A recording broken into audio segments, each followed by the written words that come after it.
Greetings, my name is Siobhan Hancock with the New Mexico Department of Health Obesity, Nutrition, and Physical Activity Program. Healthy indigenous cooking is part of a statewide effort to reduce obesity, diabetes, and other chronic diseases in Indian country using traditional Native American recipes. New Mexico is home to 23 distinct tribes, pueblos, and nations, each with its own culturally different foodway. This webinar series focuses on healthy meal preparation of Southwest Native American recipes using indigenous ingredients available in New Mexico. You may substitute some items with local produce or spices from your area. The recipe and other cooking sessions are available online. See the resource slide at the end of this presentation for more information. Healthy Indigenous Cooking is sponsored by New Mexico Department of Health. This program is partly funded by Supplemental Nutrition Assistance Program for Education, SNAP-Ed, and the CDC. Let me introduce you to our chefs. Lois Frank, PhD, is the chef owner of Red Mesa Cuisine, a Santa Fe, New Mexico-based catering company that specializes in indigenous Native American cuisine and cultural education with a modern twist. Lois cooks alongside Native American chef Walter Whitewater, who works with Chef Frank in Santa Fe, New Mexico. He was one of the first Native American chefs to cook at the James Beard House in New York City. For more information about our chefs, please watch the Session 1 video or go to their website at redmesacuisine.com. Session 11, Indian Tacos, New and Improved.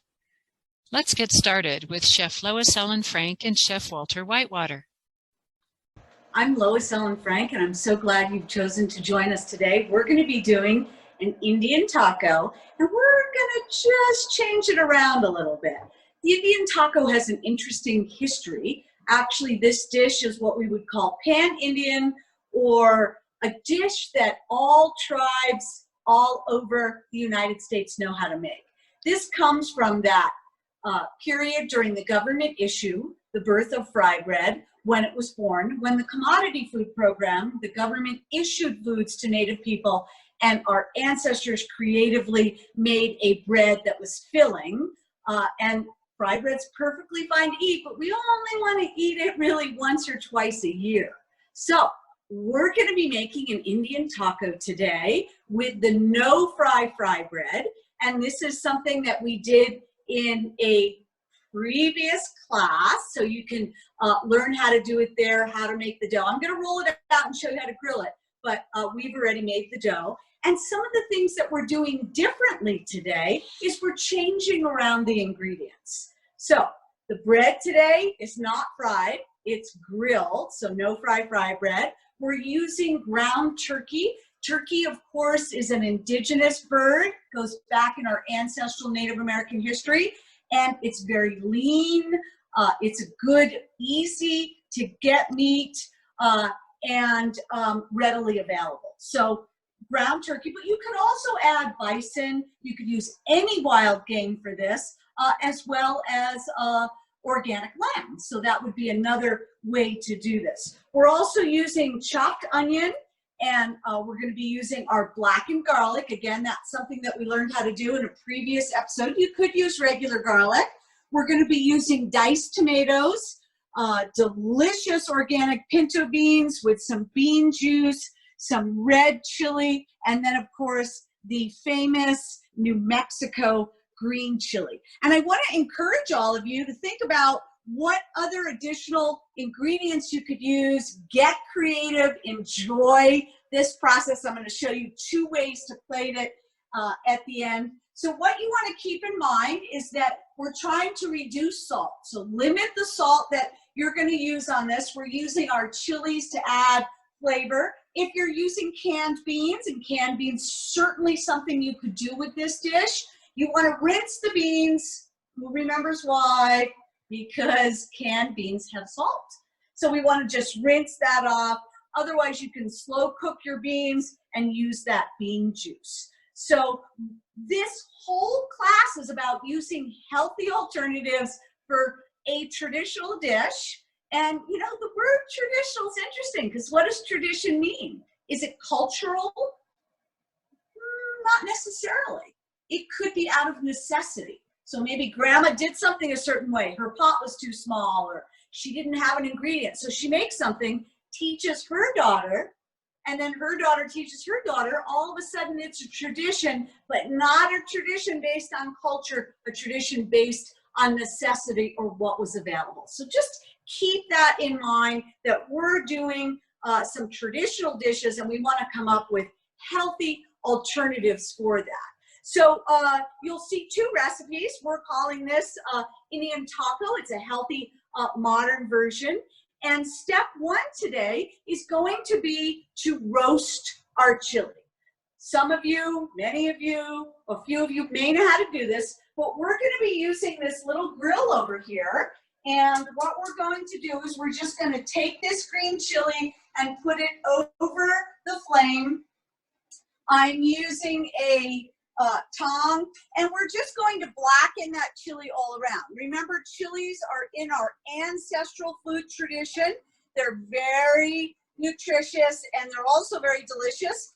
Lots of vitamin A, lots of vitamin C, our B vitamins, some minerals. So chili is very important, and we want to incorporate them into dishes. We're using a mild because depending on your clientele, some may not like chili so mild, and for those of you that like a little more spice, you're welcome to use hotter. You could also use a pre-made chili, any different of these in a jar. You could just take some green chili, and also some of you may be able to get frozen, chopped, peeled, roasted green chili, and you could certainly use that. So what we want to do is just blacken that chili all the way around, and while that's blackening, I've got a cast iron pan here, and what I'm going to start to do is to saute my ingredients. So we're using sunflower oil. Sunflower's indigenous in our native tradition. We're going to put a little oil in the bottom of the pan, and first thing we're going to do is we're going to start to saute the onion.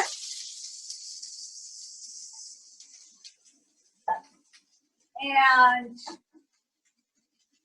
we want to let that onion start to turn brown. This is called caramelizing. And we want to just make sure that the onion gets clear and cooks. Pan is nice and hot, everyone. And we just want to make sure that the onion starts to get cooked. So pan is really hot. You can actually see those onions start to turn brown fairly immediately. In that, they're going to start to turn clear fairly quickly. And this is step one of the cooking process for our mixture. So our chili is still cooking over here in the background, roasting our chili. And we're doing that using the open flame method on our grill.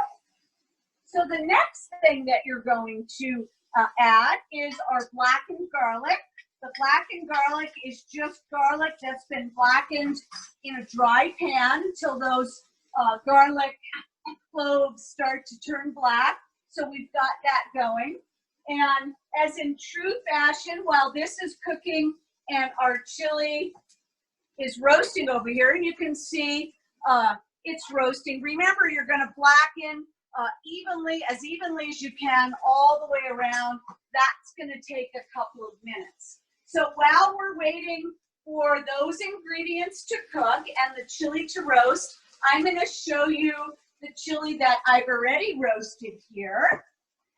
And we're going to take that blackened chili, put it in a bowl, and cover it. This is called the sweating or the cool down process. And we are going to, once that chili has cooled, you can actually see that the skin loosens and becomes very easy to get off. You can use your hands. I'm using gloves. Remember that the chilies have a little bit of oil, so you're going to want to be careful not to touch anything because of the oil. So the oil is the capsicum The capsicum is the flavor, and the flavor is the medicine. So that skin comes off very, very easily. Some chefs like to use a little water. If you have any area that's not coming off, just dip that in and use your hands, or you can use a little kitchen towel. We call this the wiping method, and just wipe that skin off. Now, because we're not stuffing this chili, what we're doing is chopping it. I'm going to chop the top off. We call this the hat. And I'm going to open my chili by making an incision. There are the seeds. So the seeds have the heat. And you can take your knife and just remove that. And then we're going to dice. So very easy. Make strips all the way down. And then we're going to dice that. So remember, in the background, I've got other things going on. My onions are still cooking, and my chili is still roasting. So kitchen cooking's all about multitasking, but I know all of you are used to that and lots going on. Now I'm going to dice this. And we're doing a sort of a fine dice, medium to fine dice on this. And once your chili has been diced all the way, we're going to put that in a little bowl, because that's going to get added to our other ingredients that we're sauteing for this. Okay, so there's our green chili. Beautiful, look at that, amazing. And remember, all those nutrients, all that ancestral knowledge going into our green chili, and all of that. So we're going to come over here. We can see our chili is roasting really nicely. My onion and garlic, look at that, very beautiful. We've got some brown color there, which is exactly what we want. And the next thing we're going to do is add our diced tomato.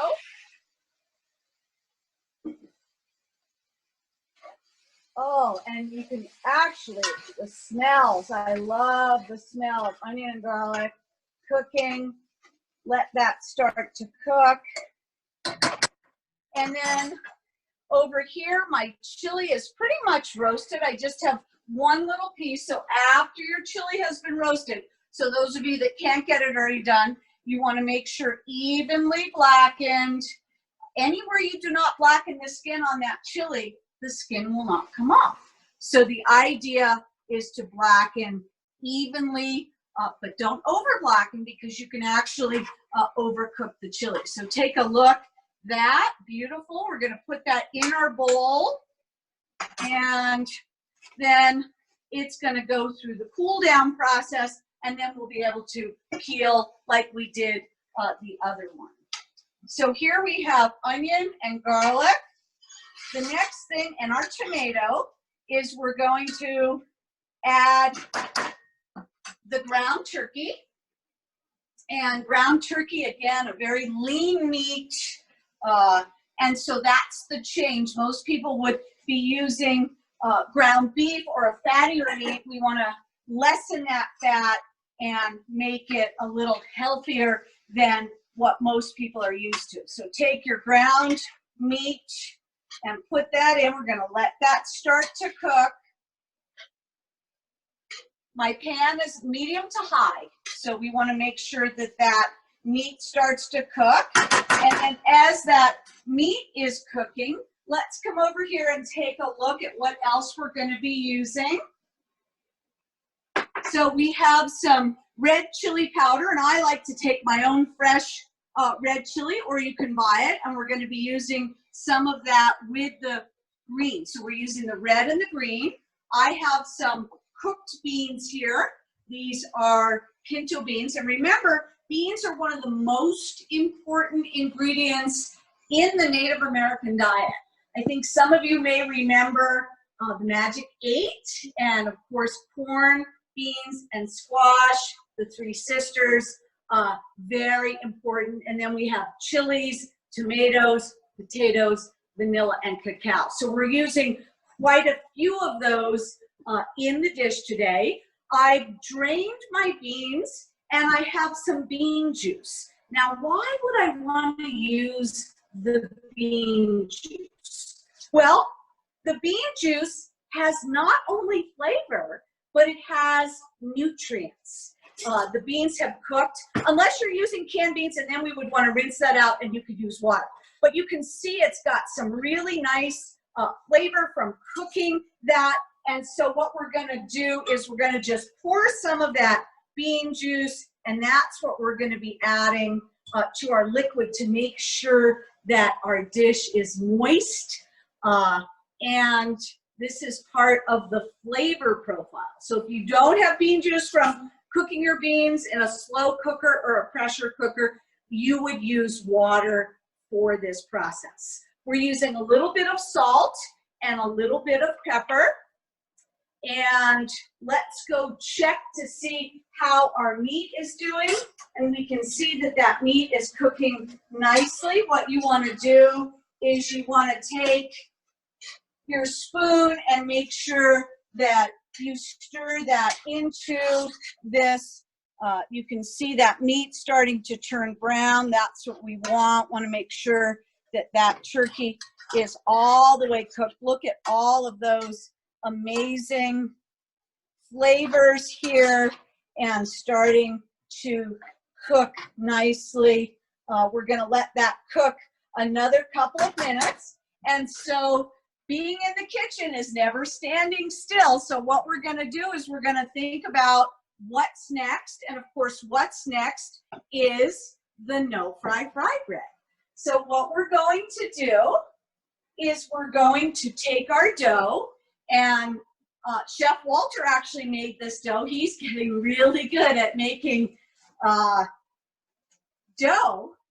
And I always joke and say that who doesn't love a man or a male chef that can cook? So I have some pre-measured out little balls of dough here.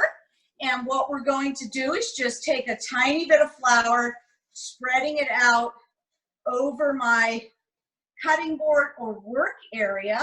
And then we're going to take a rolling pin. Some of you may have the skill to be able to do this by hand.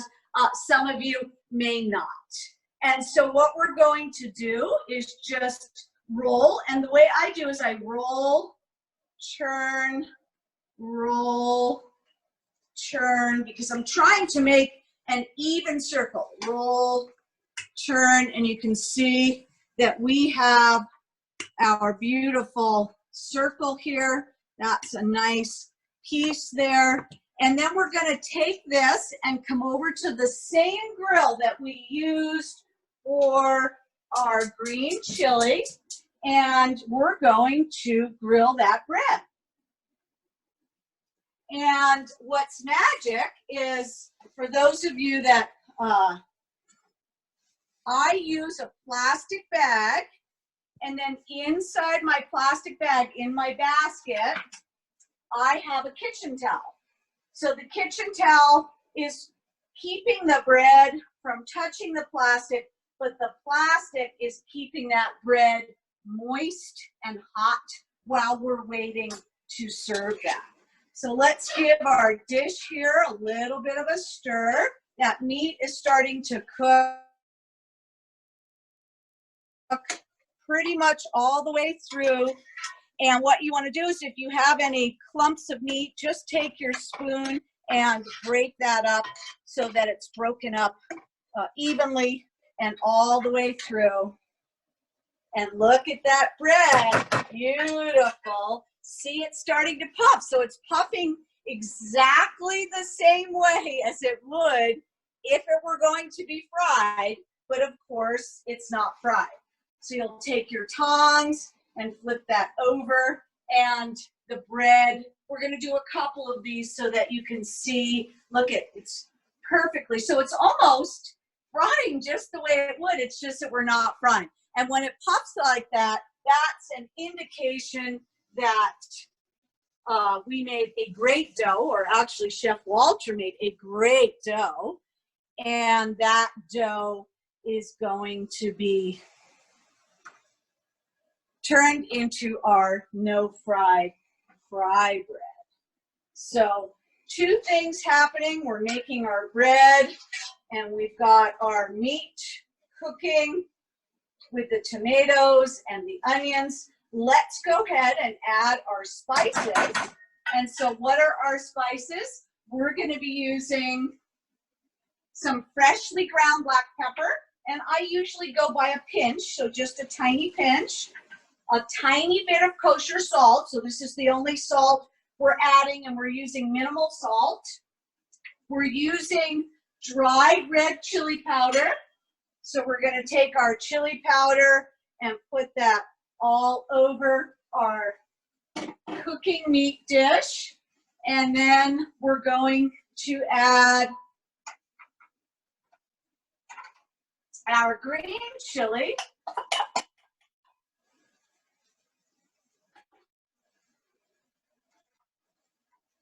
And we're going to stir that into the ground turkey with the onions.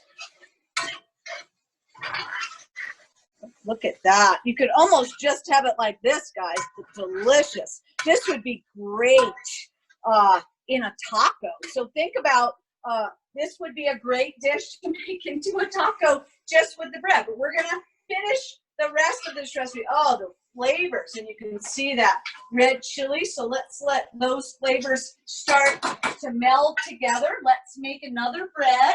So again, taking our bread dough, put some flour on the board, and then I like to let both sides, and then we roll, turn, roll, and notice I'm turning, and the reason I'm turning is to try and keep it into a circle, because we want to make sure that, look at that, see that nice circle? Okay, so let's go ahead and put this on the grill again, and let's roll out one more, just so everybody has total clear idea here. So get your bread dough with the flour on it, roll, turn, roll, and I find this actually relaxing. I really enjoy making dough. I enjoy making bread, and some people like to actually just roll it out. You could roll it out and then have it ready while you have another one going. And remember, you got one on the grill over here, so we're going to turn that one over. Beautiful. Okay, so we'll do one more. Put the flour down, roll, and turn, and make a circle. Beautiful. So some of you may not need a rolling pin. I use a rolling pin just for consistency to make sure everything is the same. So let's take a look at our bread that's puffing and give a stir to our pan here. Beautiful, look at that. And what's happening here is the turkey, it's gonna dry out. See the bottom of my pan here? And that's perfectly okay, because we're gonna be adding some of that bean juice. So if it starts to stick, don't worry, that's okay. That's good, we're getting that flavor. See, that's ready to go. So the next thing we're gonna do is we're going to add our beans, and this is 5 cups, which is 1 pound of dried beans, or if you're using cans, it's 4 of the smaller cans. And look at that. Oh, we're stirring in those beans. And this is going to feed quite a few people. So again, we're stretching that meat. We don't need that much. We're adding plenty of beans so that we get the nutrients from the beans. And okay, next thing we're going to do is add that bean juice. And there's the bean juice. We're going to give it a stir. And why are we adding the juice? Because we really want this to be nice and moist when we put it on top of our bread. See that?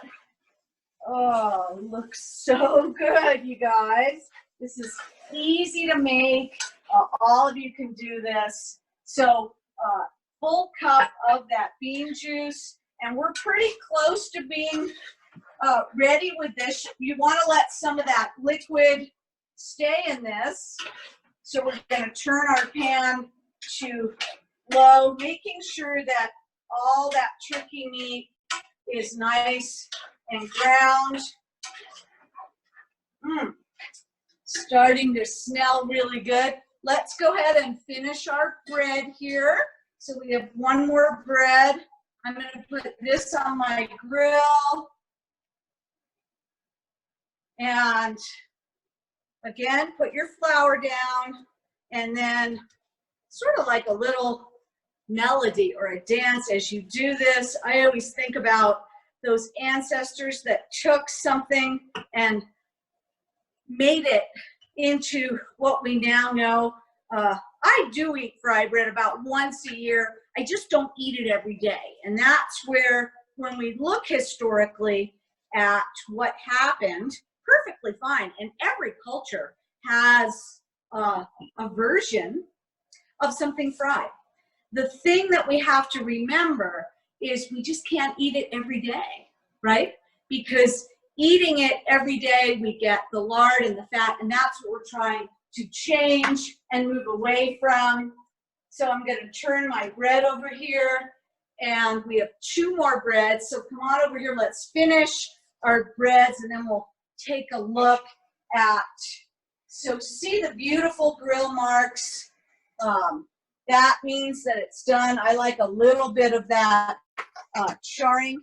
You can see here that juicy mixture of all of our ingredients. Looks great. And we have our beautiful basket full of bread. We have two more breads to do. So it's about 2 minutes per side for the bread. And let's go ahead and we have one more there. And you can see one batch of dough makes a whole basket of bread. So you'll be able to feed, and of course, anyone that wants an extra, right? Because you know someone's going to be asking for an extra. So you'll be able to give them an extra bread or a second taco if they want. So watch for the bubbles. Remember that bread is going to bubble up, and the bubbles are indicative. See that beautiful? You can actually, just like as if it were going to be frying. Look at that. Beautiful. And that puffing is a natural part of this process. So look at, it's puffing perfectly. And I always use tongs. And then if you have a side that's not puffing, just move that over to the flame, and immediately you'll see it start to puff. And then once it's puffed, you can turn it over, and you will see that you have a perfect bread. In other cultures, this is very similar to a naan bread, right? Which in East Indian, or even a pita bread. These also puff. You can use the blue corn if you wanted the blue corn no-fry Frybread recipe, or you can use, we're using just an unbleached flour today. And you can also use whole wheat, although the whole wheat is a little heavier. And of course, everyone loves this the best, so that's the one that we're using today. Let's go ahead and do our last bread. Look at that, perfect. So you're putting your bread onto the flame and you're letting it puff. Let's look for the bubbles. This is doing really well. It's moist. Oh, yum. And this is going to be a crowd pleaser. Everyone, all of your clients are going to love this. We're going to take a clean spoon and just give a taste, making sure that our flavor is good. The smell, you can smell, perfect. So adjust. Walter's not very spicy, so he doesn't like a lot of spice. Look at those beautiful bubbles. Again, cooking our bread. We're going to flip this over and let it puff on that side. And then we're going to think about what's next. And of course, what's next is going to be taking some of our garnish. We're going to talk a little bit about the garnish that we're going to be using today. So we have our, I always do a checklist in my head, right? So for this, we made our bread dough, and we have our beautiful bread. And I'm going to show you 2 different ways to do this. So we have version number 1, and get creative. Think about what can you be putting on this to make it your own, right? Do you have a garden? What's in your garden? So let's get our last bread. And then we're going to pick 2 of our favorite breads. Let's do one here. Nice and warm bread. That one, each one's going to be a little different shape. We'll do 2. And we're going to get our pan of our delicious ingredients. So let's take a look here. We have our turkey. We're going to go through the checklist. So beans and turkey. In this, you want to make sure there's some juice because you want that juice to go into that delicious bread. So let's take a look at some garnishes, guys. So what we're going to garnish with today is we have some sweet onion. This is chopped. We have some diced tomato. Again, nutrients, we want lots of fiber on this. And then we have an organic romaine. And so organic romaine. And then that's, as per the recipe, the traditional way, but let me show you what else I'm going to do. So what I'm going to do is I'm going to do a variation. And in addition to the onion and the tomato and the lettuce, we'll do one like that. I have some beautiful edible flowers. These are nasturtium, but you could use squash blossoms. You could use any of these, and we're going to be putting some of this on there. I also have a beautiful farmer's market lettuce. So you don't have to use romaine. You can use any kind of lettuce. And then I love arugula. This is one of our sort of cool weather greens, but it has a little bit of a bitter flavor. Chef Walter and I were talking earlier, and we said, well, what else could you use? You could use some chopped chard. You could use a little kale, right? You could use mustard greens. You could use spinach. So we want to make sure the leafy greens have lots of iron and lots of nutrients. Very important, especially for our elders. Easy to digest, also adding some fiber. So again, we're thinking, what can we add? How can we add it? and making it fun, creative, delicious, and nutritious. So let's start with the first one. So we're going to take some of our, and I'm going to give it a nice stir. Let's take a nice spoonful of our mixture here, pouring that over the Indian taco. And most of you are going to say, well, normally we would use cheese. Why are we omitting the cheese? Cheese really high in fat. It has no fiber. And so we just want to make sure that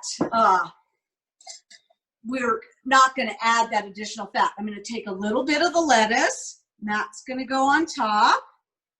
And then on top of that, we're going to add some of our tomatoes, and about a couple of teaspoons, right, per serving. And then we're going to add a little bit of our beautiful sweet white onion.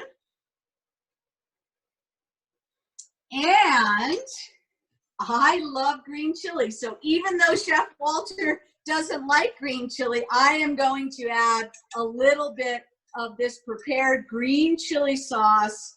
I'm going to put that on top, but you could leave that off if you wanted. So here's one, our beautiful Indian taco, healthy version. Yum. And then let's go ahead and do a variation of this. And I like to let it go ahead and ooze over the front. Let's go ahead and get our next one ready. So again, making sure you have some of that delicious mixture here. And I like to do about a couple of spoons, making sure, oh, look at that, beautiful. And then same thing, but instead of using the romaine, I am going to add some farmer's market lettuce. And this could be lettuce that you're growing in your garden. Remember, we really want you guys to start growing our indigenous garden. You could use a small grow box, very easy to do. These are the baby greens just harvested. And then my favorite, I'm gonna add a little arugula. That's gonna be adding a slightly different flavor, little bit spicy. Okay, so let's go back to what else we're gonna do. We're gonna put some tomato on top there. Yum. And any kind of tomato, we're using Aroma today, but you could use any kind of tomato, little bit of that delicious onion. And then I'm using some of these beautiful edible flowers just because I had them and they were in my garden. Some of you could get these at farmer's market, adding some color and of course flavor and lots of nutrients. Look how pretty that is. You could think about using some sprouts. That would go very nicely. Look how pretty that is. And there we have, and then again, if you wanted more green chili, and I would just spoon that on top. So I like things a little spicier. I know some of our Pueblo cooks and chefs are gonna like things spicier. Walter, who's from the Dene Nation, he likes things a little less spicy. So again, who is your clientele? What are their flavor profiles? And what would be best suitable for them? So here we have, woo, look how pretty, 2 different versions. And let's just review everything that we did so that everybody has total clarity. So you want to make, remember what I said about setting all your ingredients out. The French word for this would be mise en place. It really just means everything in its place. So you want to make sure you have your turkey, your beans are cooked, onions are chopped, garlic is blackened and chopped, tomatoes chopped, The green chili has been roasted and chopped, or you already have it roasted or chopped, or you're using a prepared green chili. And then we're going to saute first the onion, let that start to turn clear and black. Then you're going to add your garlic. Then you're going to add your tomato, and the tomatoes have a little bit of juice, and that's okay. We want to release that juice before we add our turkey. Then we're going to add our turkey, and we're going to mix that. The turkey needs to cook. Whenever you're using poultry, it's important. You want to bring that completely cooked. We don't want any part of that to be medium rare or rare. Poultry should reach 165. So as long as it's boiling and turned brown, you're fairly safe. But if when in doubt, you can always use a thermometer.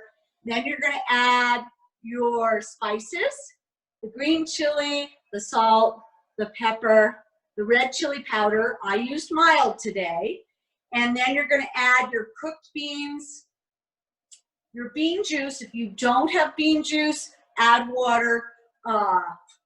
Or if you're going to use that juice from that can, do not add any salt to the rest of the recipe. Going to let that cook all the way through. You can see it's still, the smell steaming in our pot. We've got some good moisture here. And then that is what's going to get put on top of your, look at that, beautiful, steaming, moist, right? Just amazing. You can see all those good ingredients in there. And 1 pound, look, we made 2 Indian tacos. You're going to be able to make at least 8, maybe 12, depending on your portion size.